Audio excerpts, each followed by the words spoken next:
আসসালামু আলাইকুম। আজকে দেখাবো দক্ষিণ কোরিয়ার আধুনিক কৃষি।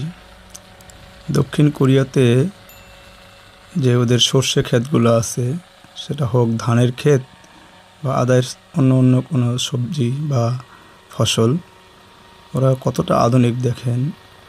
হেলিকপ্টারের মাধ্যমে কৃষি জমিতে ওরা কীটনাশক প্লাস সার স্প্রে করে, যেটা কিনা আমাদের দেশে কৃষকরা কতটা কষ্ট করে। যদি কীটনাশক স্প্রে করতে হয়, সেই যেটা দেখেছি পিছনে 16 লিটার 20 লিটারের সেই পানির এক ট্যাঙ্কি নিতে হয়, হাতের মাধ্যমে পাম্প করতে হয়, এরপরে মাঠে এই রৌদ্রের ভিতরে কত কষ্ট করে স্প্রে করে। কৃষিতে কতটা আধুনিক এই দক্ষিণ কোরিয়া দেখতেই পাচ্তেছেন।